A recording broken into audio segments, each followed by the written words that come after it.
नमस्कार, डिजिटल पुणे न्यूजमध्ये आपलं स्वागत आहे. खरं तर उद्या मुख्यमंत्री देवेंद्र फडणवीस यांच्या हस्ते अश्वदिग्विजय मोहिमेचा शुभारंभ होणार आहे. शिवसृष्टी पुणे येथे शुभारंभ होणार आहे. आपल्यासोबत आता गुणेश पुरंदरे व त्यांची टीम आहे. उद्याच्या कार्यक्रमाची रूपरेषा काय आहे नेमके आपण त्यांच्याकडून आता जाणून घेऊयात. सर, उद्या हा भव्य असा कार्यक्रम आयोजन आपण याचं केलेलं आहे. नेमका कार्यक्रम कसा आहे, कार्यक्रमाची रूपरेषा काय आहे?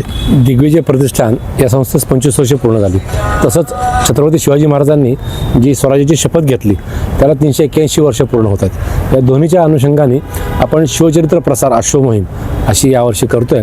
25 किल्ल्यांवरनं ही मोहीम होणार आहे. शिवनेरीपासून जन्मस्थळापासून ते रायगडापर्यंत. याच्यामध्ये सागरी किल्ले आहेत, भुईकोट आहेत, आपले मोठे दुर्ग आहेत आणि या सगळ्याच्यातल्या किल्ल्यांवरचं पाणी गोळा करून आपण रायगडला जाणार आहोत. आणि रायगडावरती जो होळीच्या माळावरती महाराजांची प्रतिमा आहे त्या चरणी हे सगळं पाणी अर्पण करून या मोहिमेची सांगता होईल.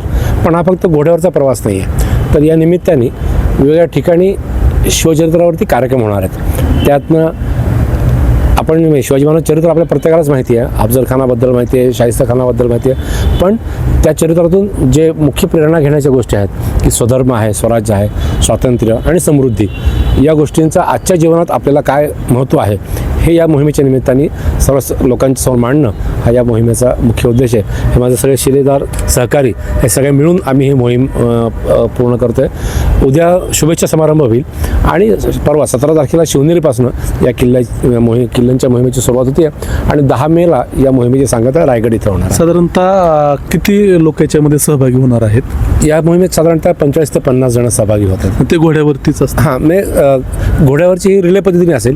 किल्ल्याच्या सुरुवातीला काही घोडे असतील, पण ट्रॅफिकचा आणि उन्हाचा विचार करता एक वेळेला बाकी वेळेस एकच घोडा असेल. रिले पद्धतीने ही मोहीम पूर्ण केली जाईल. आपण जर बघितलं तर एक आपल्या महाराष्ट्राच्या इतिहासाला साजेल असं ही एक उपक्रम आहे.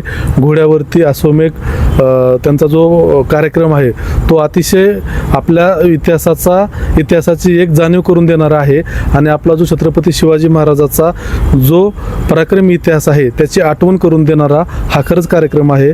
उद्या या ठिकाणी मुख्यमंत्री देवेंद्र फडणवीस यांच्या हस्ते याचा शुभारंभ होणार आहे आणि त्यांनी सांगितलं त्या पद्धतीनं त्या कार्यक्रमाची रूपरेषा आहे.